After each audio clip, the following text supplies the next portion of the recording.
Assalamualaikum warahmatullahi wabarakatuh. Assalatu wassalamu ala asyrafil anbiya'i wal mursalin wa ala alihi wa ashabihi ajmain amma ba'du. Sebelum saya berbicara panjang lebar, pertama-tama marilah kita panjatkan puja dan puji syukur kita atas kehadirat Allah Subhanahu wa taala yang telah memberikan rahmat dan hidayahnya sehingga kita dapat diberi kesehatan hingga saat ini. Tidak lupa sholawat serta salam semoga terlimpahkan pada Nabi besar kita Nabi Muhammad SAW, kepada keluarganya, para sahabatnya, pengikutnya, dan kepada kita sekalian. Saya akan mengawali pidato saya dengan membacakan sebuah hadis sahih yang termuat dalam Musnad Ahmad yang diriwayatkan dari Jabir bin Samurah yang bersabda, "Sesungguhnya orang yang paling baik keislamannya adalah orang yang paling baik akhlaknya." Sejalan dengan hadis tersebut, 100 tahun yang lalu Kiai Haji Ahmad Dahlan juga menyatakan bahwa beliau akan terus berjuang untuk menegakkan akhlak dan moral yang sudah bengkok. Beliau sadar betul bahwa salah satu kemunduran umat Islam adalah disebabkan oleh kemerosotan akhlak umatnya sehingga penuh ketakutan seperti kambing dan tidak lagi memiliki keberanian seperti harimau. Teman-teman, fenomena moral yang sudah bengkok sebagaimana yang disebutkan oleh Kiai Haji Ahmad Dahlan sampai sekarang masih terjadi dan semakin parah. Kita seringkali menonton berita di TV atau membaca koran betapa banyak pemuda, remaja, dan bahkan pelajar yang terjebak dalam kehidupan hedonis, hura-hura, pergaulan bebas, narkoba, tawuran, dan berbagai tindakan keras lain. Guru saya pernah bilang, senakal-nakalnya pelajar zaman dahulu, tapi tidak ada yang berani pada gurunya. Tapi sekarang banyak diberitakan media, ada pelajar yang lagi tidak hormat kepada gurunya. Nah, teman-teman yang dirahmati Allah, salah satu penyebab dekadensi atau kemerosotan moral ini adalah tiadanya keteladanan. Mungkin ada yang berkata, bukankah Nabi Muhammad adalah sebaik-baiknya teladan?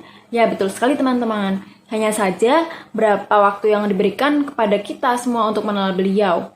Kita semua mengenal beliau, kisah-kisah para nabi lainnya, sahabat dan keluarga nabi, ataupun tokoh-tokoh Islam lainnya hanya dalam pelajaran agama Islam. Itu pun tidak setiap hari didapatkan, kan? Padahal sebuah informasi dan gempuran nilai-nilai amoral tidak hanya menyerbu rumah melalui televisi, tapi sudah merasuk ke dalam tas dan kantong saku walaupun dalam bentuk netbook dan smartphone. Nah, teman-teman yang dirahmati Allah, generasi sekarang lebih familiar dengan Facebook dan Twitter daripada kitab suci Al-Quran. Generasi kita lebih akrab dengan BlackBerry Messenger, WhatsApp, dan WeChat dibanding dengan pesan-pesan hikmah dari para asatidz. Janganlah heran kalau kemudian banyak remaja dan pelajar lebih mengidolakan artis luar negeri ketimbang nabinya sendiri. Banyak remaja yang akhirnya jatuh pingsan karena rela berjejal demi sebuah konser penyanyi idola mereka.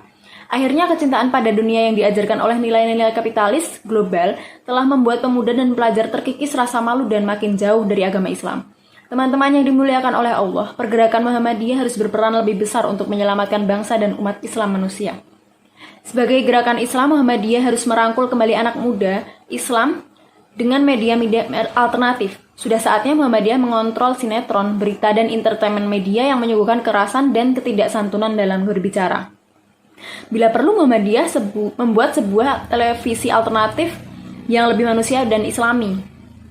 Sebagai gerakan dakwah amar ma'ruf nahi mungkar, Muhammadiyah hendaknya menerapkan strategi dakwah yang tepat untuk mengakrabkan kembali generasi muda Islam dengan nabinya dan tokoh-tokoh Islam, agar muncul rasa cinta dan bangga untuk meladani mereka, bukan malah malu mengikuti langkah mereka. Sebagai gerakan tajdid atau gerakan reformasi, Muhammadiyah sudah saatnya juga memikirkan pembaharuan dalam sistem berbangsa dan bernegara kita, yang hendaknya mengutamakan keteladanan.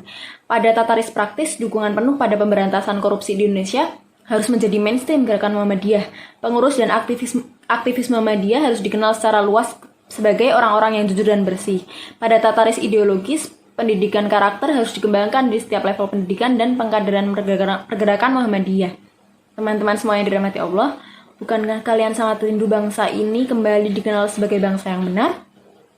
Kita sangat memimpikan umat Islam kembali bangkit dan bersinar.